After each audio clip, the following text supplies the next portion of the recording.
Berangus terus oknum radikal di BUMN termasuk Pelni, ditulis oleh Jaya Surbakti di seaworld.com. Dulu, sebelum era Erick Thohir sebagai menteri, kita sudah diingatkan bahwa banyak oknum yang terindikasi terafiliasi dengan ormas ekstrim dan radikal yang bersarang di BUMN.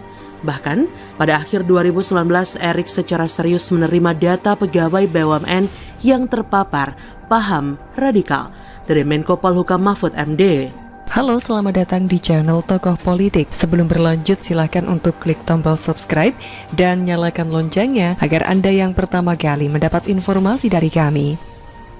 Kala itu, Erick tidak mau menyebutkan siapa-siapa pegawainya yang terpapar. Namun saya tahu dia serius membenahi BUMN agar terhindar dari paham tersebut. Memang belakangan sudah mulai surut sikap pertentangan terhadap pemerintah yang ditujukan oleh oknum-oknum BUMN yang selama ini terindikasi terpapar paham tersebut. Namun, belum tentu juga itu merupakan tanda keberhasilan sepenuhnya dalam meredam paham mereka. Bisa jadi, sebagian mereka hanya sedang berdiam diri agar tidak menjadi sorotan. Terlebih, setelah negara dengan tegas memberangus ormas semisal HTI dan FPI, maka tidak menutup kemungkinan mereka akan dicokok bila menyuarakan hal yang sama. Dan pelan-pelan mereka akhirnya keluar juga. Ternyata di Pelni masih ada saja sisa-sisa dari peradaban radikal tersebut. Ada seorang supervisor di Pelni yang mengagendakan pembicara dalam kegiatan kajian Ramadan online yang diisi beberapa tokoh agama yang selama ini banyak disebut sebagai ustadz radikal.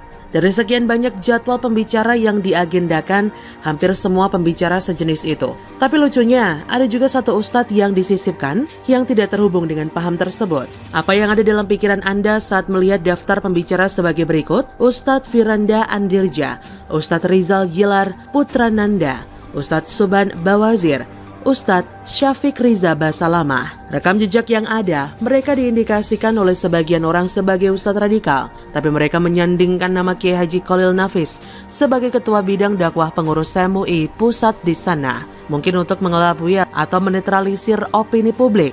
Tapi, ternyata hal itu tidak menjadi keraguan bagi PT Pelni. Melalui Komisaris Independen PT Pelni, Persero Kristia Budiarto, disebutkan PT Pelni langsung membatalkan acara yang sudah terlanjur menyebarkan flyer tersebut. Tak berhenti sampai di situ, pejabat yang merupakan pelaksana kepanitiaan acara tersebut langsung dicopot dan dimutasi ke posisi lain. Kata Kristia, direksi belum memberi izin terkait dengan penunjukan pembicara. Direksi sampai saat ini belum mendapatkan info pembicara yang akan diundang dalam kegiatan Ramadan. Sehubungan dengan hal tersebut, kami memutuskan untuk meniadakan kegiatan ceramah dalam kegiatan Ramadan. Baginya, tindakan tegas ini sekaligus untuk mewaspadai penyebaran isu radikalisme di jajaran BUMN. Dia berkata, ini pelajaran sekaligus warning kepada seluruh BUMN, jangan segan-segan mencopot ataupun memecat pegawainya yang terlibat radikalisme. Jangan beri ruang sedikit pun, berangus, tegas dia. Ini juga menjadi pembelajaran bagi kita sebagai publik, paham radikalisme ini terus terang masih ada di bumi Indonesia. Mereka selalu mencari celah untuk mempengaruhi masyarakat. Dari penuturan Kristia, kita dapat simpulkan acara ini awalnya sudah diminta persetujuan oleh panitia untuk digelar secara online. Izin acara sudah diberikan, namun tidak sekaligus dengan izin atas pembicara yang dihadirkan. Itu seharusnya berada pada tahap selanjutnya. Tapi, oleh oknum panitia yang saya duga juga sudah terpapar paham yang sama, secara sepihak langsung memilih pembicara sesuai keinginan dia semata, lalu menyebarkan flyernya tanpa meminta izin kembali kepada Pelni dan pejabat yang berwenang. Mereka memang punya modus seperti ini, meminta izin acara, lalu menyelipkan ustadz mereka sebagai pembicaranya. Hal seperti ini mereka lakukan di banyak tempat. Ada saja kajian-kajian yang pada umumnya adalah kajian agama umum, lalu orang mereka diselipkan sosok penceramah dengan paham radikal. Bahkan di masjid-masjid, dalam khutbah Jumat, sekali dua masih dijumpai model seperti ini. Dalam jadwal tahunan yang sudah disiapkan tidak ada nama penceramah yang radikal itu.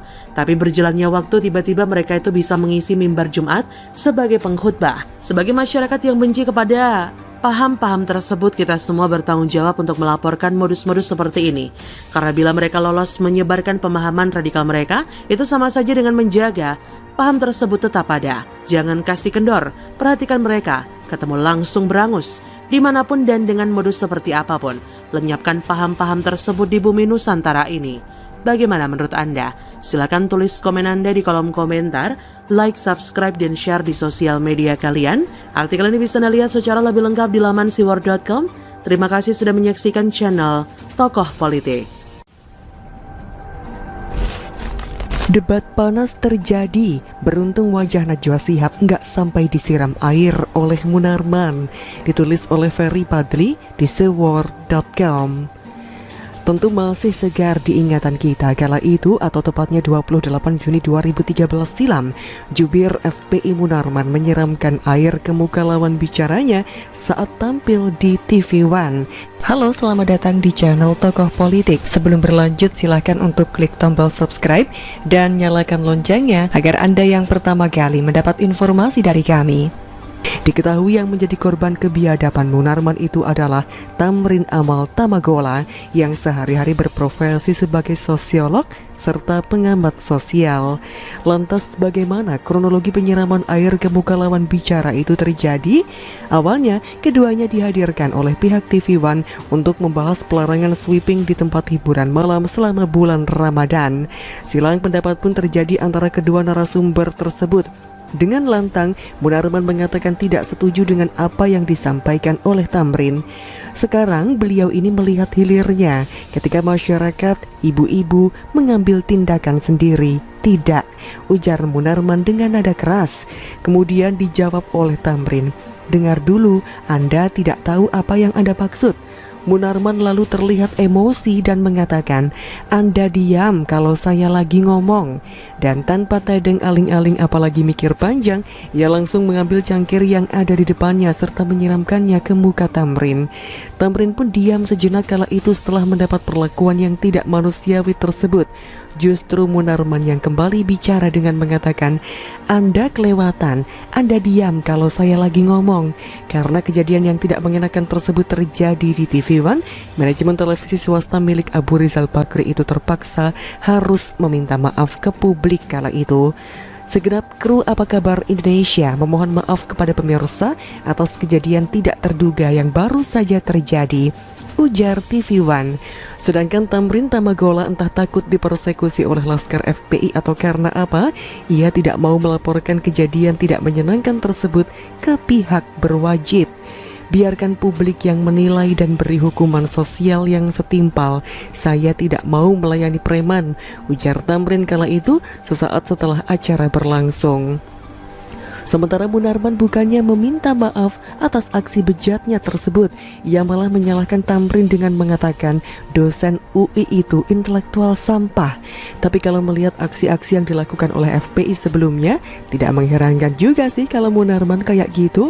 Seperti FPI sering banget melakukan penutupan tempat hiburan secara ilegal, kemudian menyerang kantor Komnas HAM, mengeroyok mahasiswa, serta menyerang emak-emak dan anak-anak yang tergabung dalam aliansi kebangsaan untuk kebebasan beragama dan berkeyakinan atau AKKBB pada 2018 silam di kawasan Monas. Tidak hanya itu saja, kelakuan imam besarnya juga bejat banget, mulai dari menghina polisi, memprovokasi laskar untuk melakukan kekerasan, melakukan chat seks, memprovokasi massa untuk bikin kerumunan di masa PSBB, dan turut terlibat menghalang-halangi Satgas COVID-19 dalam menjalankan tugasnya. Jadi seperti peribahasa guru kencing berdiri, murid kencing berlari. Artinya, apa yang dilakukan oleh Rizik akan ditiru oleh kadrun lainnya. Tapi lucunya, sudah jelas-jelas Munarman ini nggak berakhlak ketika tampil di media. Masih juga Najwa Shihab, si tuan rumah mata Najwa, mengundangnya sebagai narasumber di acaranya tersebut. Tidak pelak Laskar FPI itu pun juga ngamuk-ngamuk di acara mata Najwa. Lantas bagaimana ceritanya? Munarman awalnya dicecar oleh Najwa terkait kehadirannya pada baiat ISIS di Makassar pada 2015 silam. Laskar temperamen itu pun mengaku kalau dirinya tidak tahu menahu soal adanya baiat tersebut. Doi mengatakan hadir di sekretariat FPI di Makassar dalam rangka mengisi seminar. Keesokan harinya setelah acara seminar selesai, dia ikut acara lagi. Nah, di acara hari kedua itulah baiat ISIS tersebut dilakukan. Saya tidak tahu, Taunya ada itu baiat, bagaimana orang tidak tahu, ujar Munarman. Namun bukan Najwa namanya kalau tidak panjang akal dalam mengorek informasi. Ia pun bertanya lagi, apakah Munarman menyampaikan klarifikasi kepada polisi atau tidak terkait baiat itu. Hingga Munarman pun bertanya balik ke Najwa, perbuatan saya diundang, apakah perbuatan pidana? Kenapa saya harus klarifikasi? Itu dulu, jawab Munarman. Nana, panggilan Najwa Shihab, lalu bertanya lagi, apakah Munarman pernah dipanggil polisi dan dikonfirmasi terkait kehadirannya di baiat ISIS tersebut? Apakah itu kejahatan? Karena itu bukan kejahatan berarti tidak ada kewenangan pemanggilan itu, ujar Munarman dengan nada yang sudah sedikit emosi.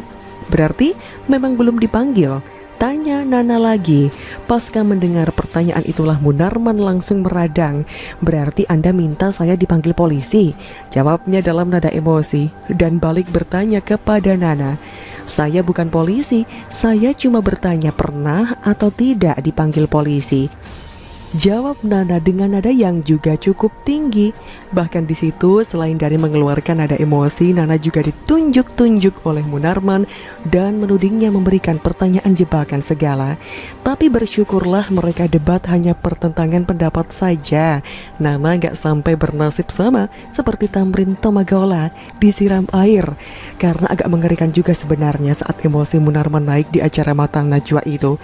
Pasalnya di dekatnya ada cangkir atau mug yang diduga berisi kopi kapal api. Sedikit masukan untuk media televisi, kalau boleh mending undang Novel Bamukmin saja daripada si Munarman ini. Karena walaupun kadrun yang mempopulerkan kata fit sahats itu juga agak nyeleneh, tapi minimal dia tidak pernah bikin kekerasan saat tampil live di media. Kura-kura begitu.